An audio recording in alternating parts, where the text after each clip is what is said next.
Hi everybody, and welcome to the Blank Studio. I'm your host Melissa Simpson, and today we're going to be doing a tutorial on how to make your own elbow patches for your favorite cardigan. But before we get into that, I just wanted to give you guys an update on the murder mystery knit along that I'm working on. So I'm doing some costuming for a film that is about people from all over the world that get together and they knit one sweater. I chose the Felix cardigan because it's a very simple cardigan, and I was really curious to see how each one of these characters would knit up their garment based on their own personality, where they live, and their interest. And so I thought that that would be a very interesting way to do some character development with this piece. On that note, the first character that I finished is the Scottish salmon fishing sweater. This character is a young female from Scotland. She loves fishing for salmon with her father. She's a bookworm and she is a Miss Know-It-All. She's an academic, and she hangs out in Gothic libraries in Scotland. So that footage is done, and I loaded up that video probably about 2 weeks ago. So that was a really fun dive into Scotland folklore. I also found out that she's involved with a Scottish werewolf, which I'm kind of very excited about. Thus the the push pins that I made out of teeth, and also the stitch markers that I made out of teeth. So yeah, that's because I think she's in love with a werewolf from Scotland, or she might even be one. I don't know yet, but you know, the haberdashery instruments are in place for that storyline. The next outfit that I finished is for the character Myrtle. Now, I love Myrtle. Myrtle is a dark, gothic, odd woman. Her color palette is very, I want to say like a dead, dusty rose mixed with blacks and grays and pinstriping, and very Penny Dreadful vibe. And so she's based on the Lover's Eye, which I've been obsessed over for like a decade now. And so what I did was I created these buttons made out of lover's eyes, and I'm going to be doing a tutorial on that too. So the lover's eye is 17, Georgian era, 17 to the 1800s, and people would paint their lover's eye who had passed, and it was made out of jewelry, and it's very rare, and nowadays you can only find it in museums if you're lucky. So Myrtle is done. She's into florology. She has her own florology oral deck, and she's a gardener, but she only grows nightshade poisonous plants, and she creates essential oils. That's done. That's going to be my next video. You're going to love her. She is just such an epic character, and her sweater came out totally different than the Scottish salmon fishing sweater, which I find so interesting. I mean, that was the whole point of this practice. I don't have a big budget, but I don't care. I'm enjoying this so much. So next on the list is I have a Buddhist beekeeper. I think this one's going to be a guy. I think this is going to be a man. So he's a Buddhist beekeeper. He's into pottery, and he makes beeswax candles, and he's a beekeeper. So I love that because the color palette is this gorgeous honey amber orange color, which is reminiscent of the colors of a Tibetan Buddhist. So there's that one, and let's see, what is the other one? Oh, the right over here I have the masquerade ball that I mixed with the harlequin. She's almost done. I mean, that could be a he, she. I'm not really sure, but that's Italian.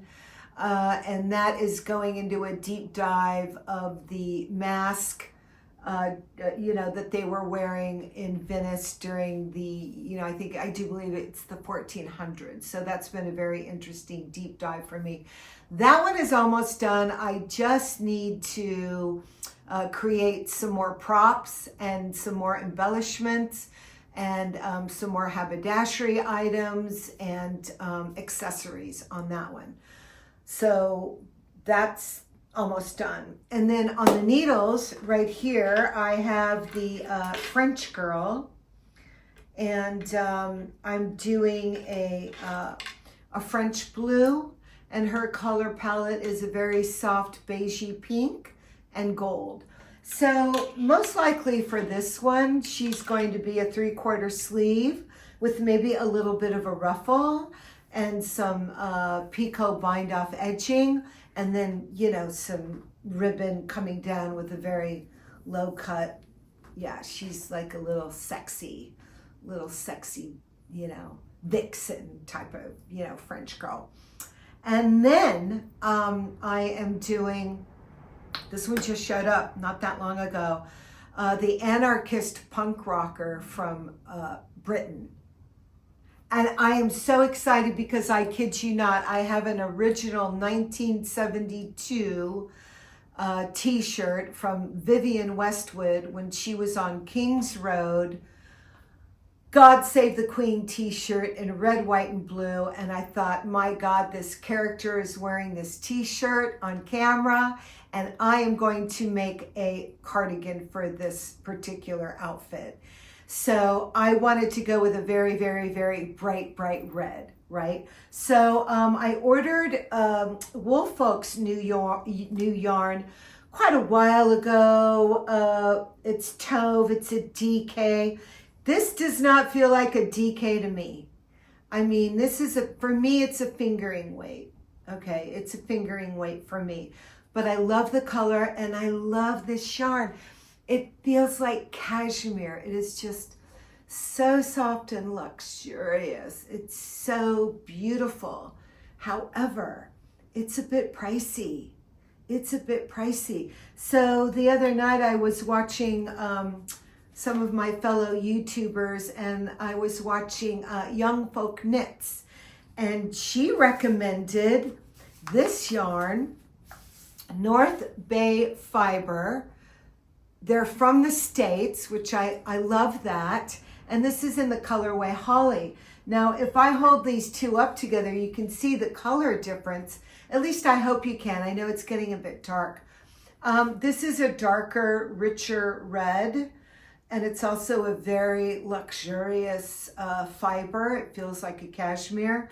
And this is just a really good pop of color. Very British to me, and it's also the real McCoy DK weight. I mean, this is the real deal. You know what? This is the kind of yarn we were knitting with in the 70s. So this has a lot of nostalgia for me, and I wanted to keep that nostalgia, 1970s knitted, good old fashioned, just a good old fashioned British knitted cardigan, right? Kind of like, what's that series that I love watching? The Midwives, right? Like everybody's got the best cardigan, which reminds me, someday I am gonna knit a cardigan from the 1940s, but not today. So I'm gonna do elbow patches on this sweater for sure. I'm gonna do red, white, and blue. Only this time, I think I want to do an argyle, which led me down this glorious rabbit hole of how I ended up knitting elbow patches instead of doing the visible mending. So now my original thought was to do visible mending. I did such a great job on the grandpa sweater, but I realized why I had such a hard time doing visible mending on the Scottish salmon fishing sweater. It's because I was doing dark on dark yarn, and the yarn is a fingering weight. So it was impossible, just impossible for me to struggle like that. And then I was watching Young Folk Knits, and she pulled up a pattern for a hot water bottle. And I thought, oh my God, that's the pattern that I want. That's it. And so it's, a basic plaid. I mean, this particular pattern here, people have been knitting for decades, so it's nothing new. It's in a sequence of 6x6, so rather easy to figure out. I just threw it on the needles and I knitted it in the round.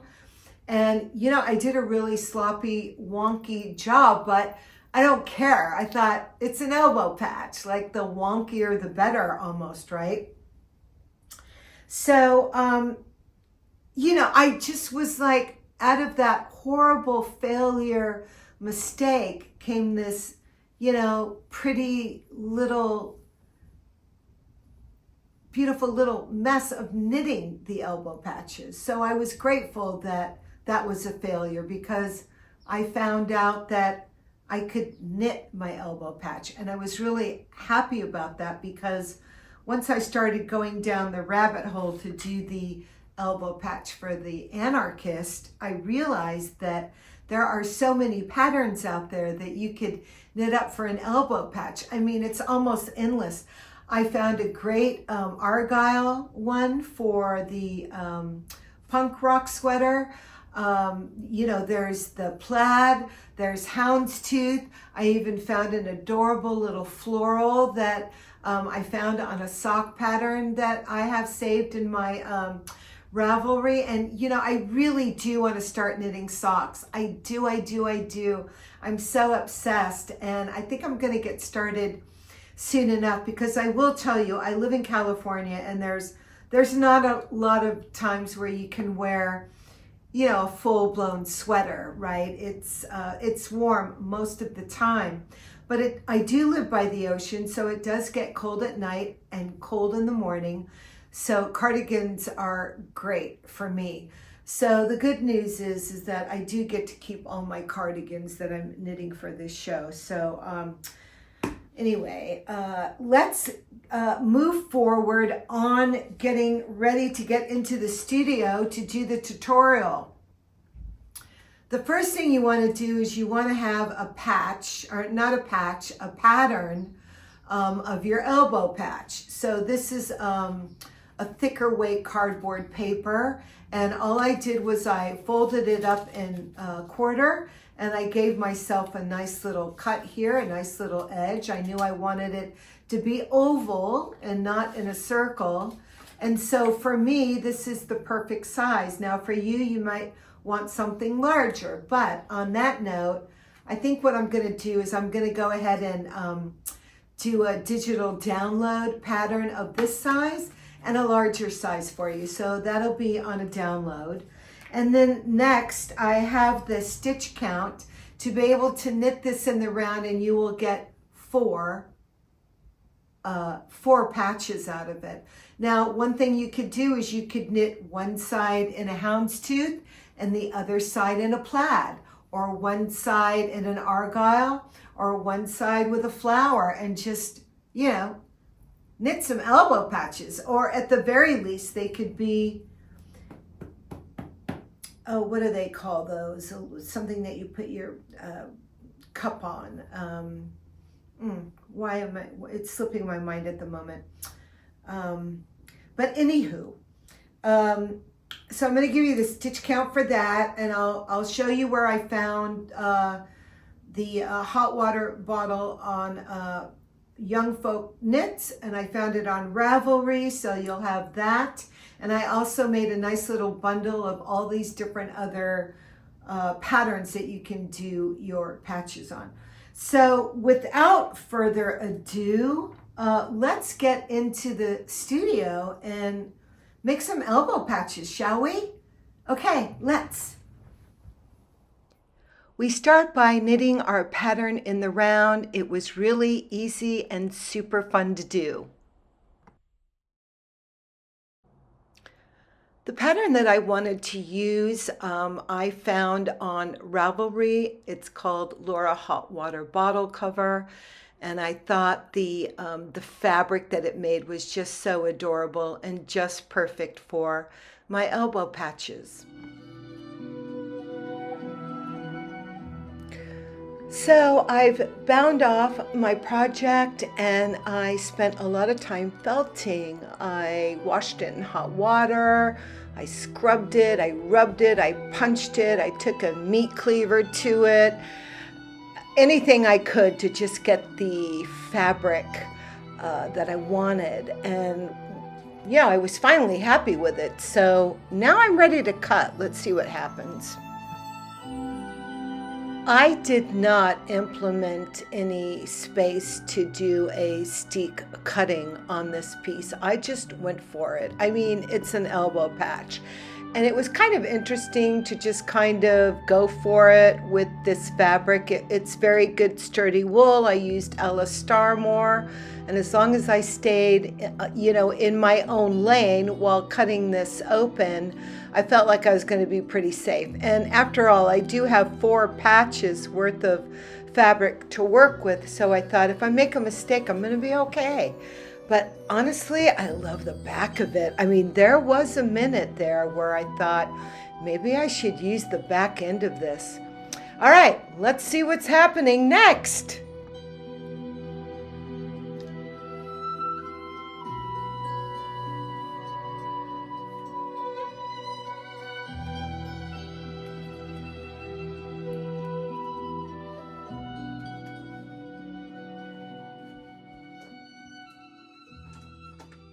Okay, you can see that I have my elbow patch pattern, and I gave myself enough room to be able to give myself a half an inch circumference around the actual pattern because I want to have enough room to do some stitching.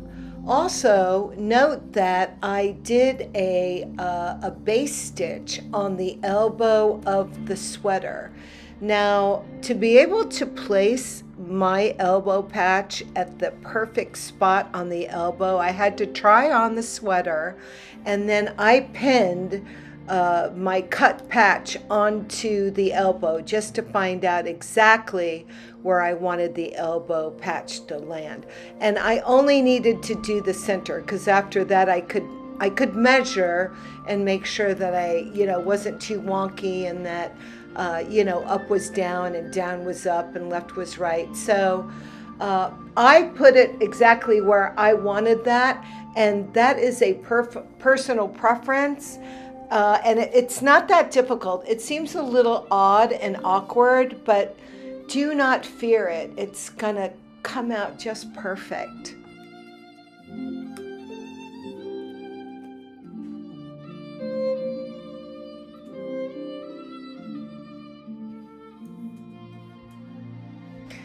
So as you can see, I am giving myself plenty of room to cut this pattern about 1/4 of an inch larger than the actual piece because I want to have enough room to do some, visible mending and some stitching. And, in case I make a mistake, I have some room to work with. Maybe I have to cut back a little bit. In this situation, more is more.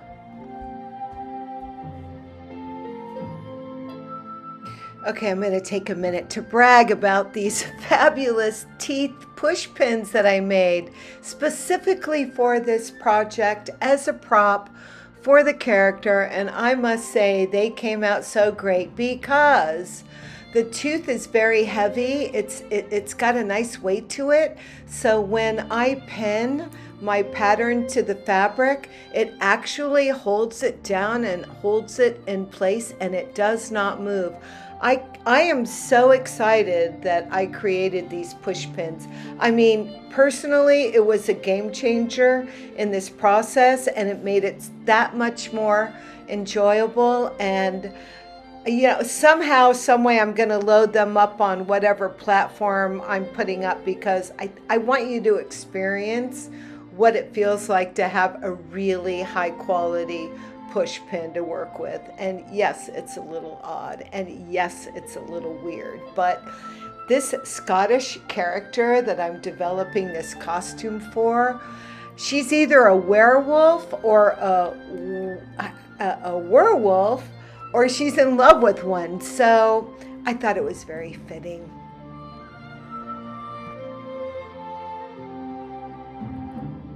Just want to take a moment right now, right here, to express how important it is to have the finest tools that you can work with if you can. It's more important to have a really good, sharp pair of scissors with this situation than anything. And I'm actually using barber scissors. I have a scissor collection. I have fancy scissors, I have scissors for embroidery, I have scissors that look really pretty on camera, but when it comes to doing this kind of work, yeah, baby, I pull out the big guns.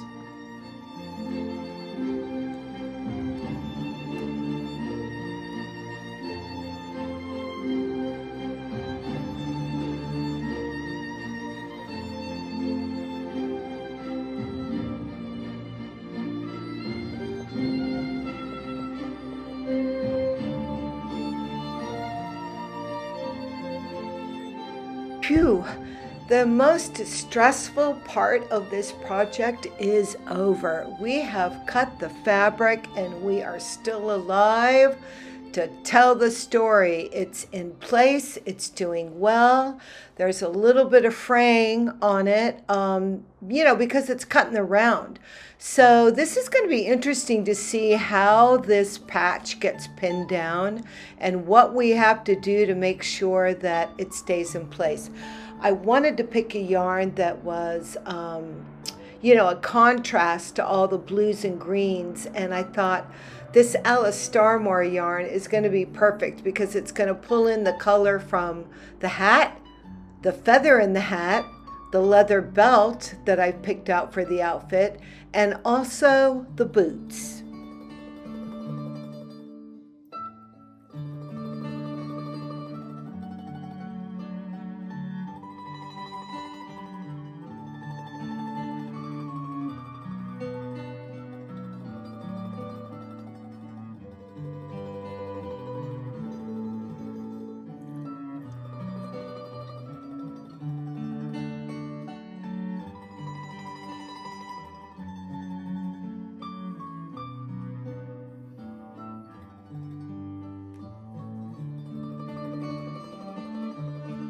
So what I'm doing here, this is all on the fly, but, once I got the patch cut out, I decided I really need to secure the structure of my fabric. So I'm going to go ahead and do a back stitch around the complete circumference of this patch, and I went in really close on the cardboard pattern cutout that I created, because this way I'm gonna not only have structure, but I'm gonna have a visual on where to stitch once I get this thing pinned down to the sweater. And I thought this is going to be a perfect way to have a guide, and I thought I loved incorporating this color into the palette, so maybe a little bit more of that color, so if I have to do a couple rounds on it, I was going to be okay with that.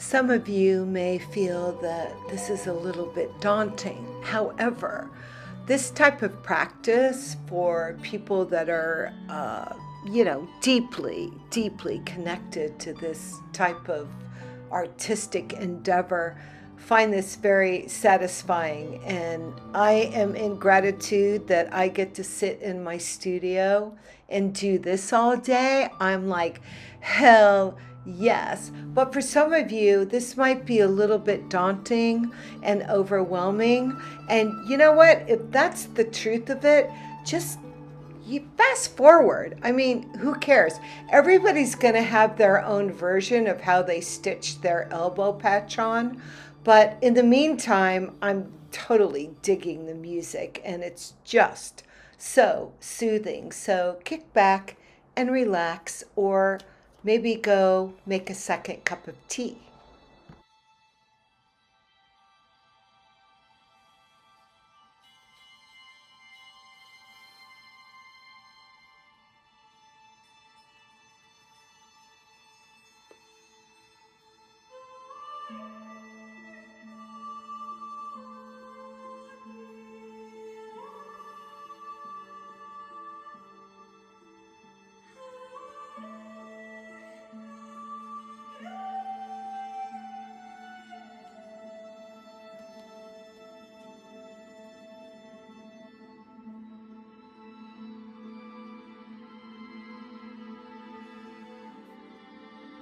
One of my favorite things about sitting in the studio and working on this project is listening to the music that envelops the actual costume.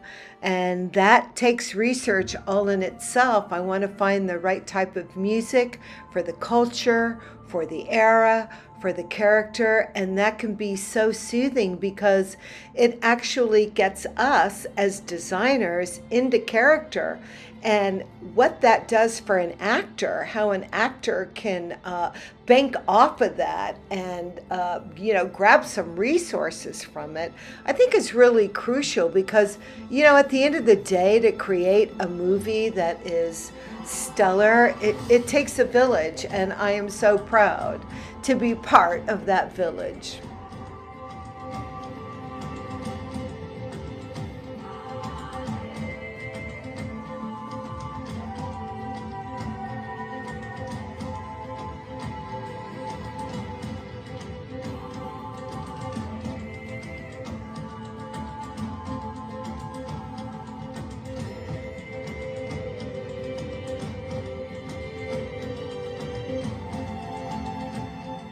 There was a minute where I thought, I need to fast forward this footage to cut it down a little bit, but I thought, no, this video is not for the faint of heart. This is the real deal, and this is what we do.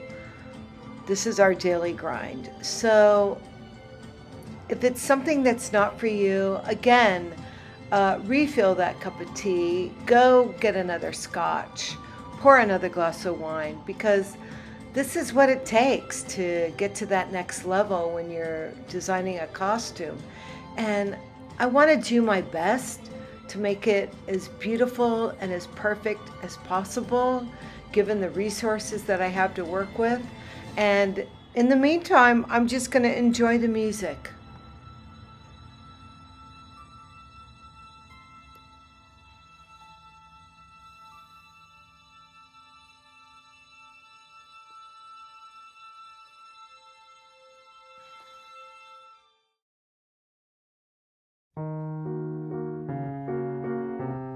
Okay, I'm ready to go. I have my needle, I have my scissors, I have my yarn. But the most important thing you don't want to forget is you want to put some cardboard up inside that sleeve to protect yourself from sewing this patch onto both sides of your sleeve. That would not be a good thing. This makes it super easy because what happens is you could just stick your needle right into the cardboard and nothing's going to happen. So this made the process super simple, super easy, and I didn't have to worry about sewing the sleeve to the other sleeve, and it just was smooth sailing from there on out.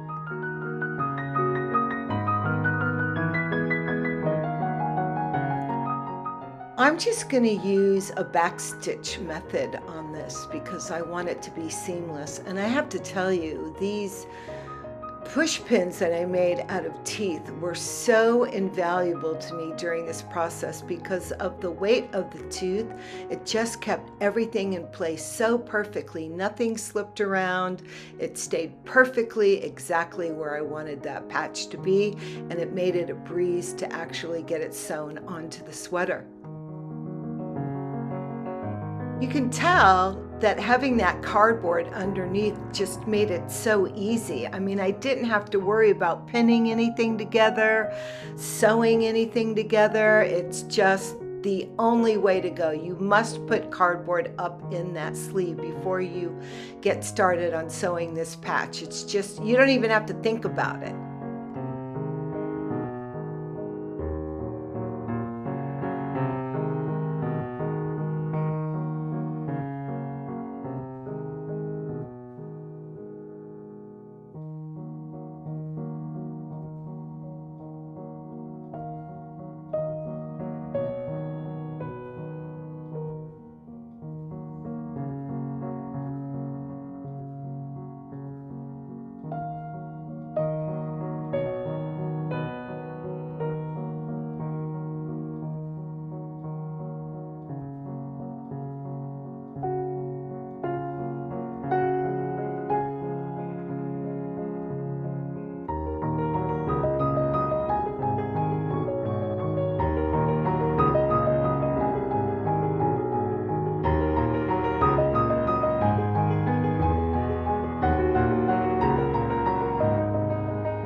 My first intentions were to have a frayed edge on my elbow patch, but as I started working the fabric, I noticed that it was becoming a bit precarious and maybe a little bit more frayed than I wanted. So my last round, I went ahead and I went around the edge, picking up those live stitches that had been cut with the ones remaining in the hoop, and I just went into each stitch and I tacked that down to secure the patch a little bit better. And I have to admit, I like it a lot better. I think it looks much cleaner, but it still kind of has that edgy homemade look, which was what I was going for. So, and then I also love introducing more of that colorway into the patch. I think that gives it a very nice aesthetic.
I went around my patch probably about 3 times. I just wanted to make sure it was really secure, and I enjoyed adding a little bit of extra color to the palette, so because that blended really well with the belt, the hat, and the shoes. So yeah, I'm really happy with it.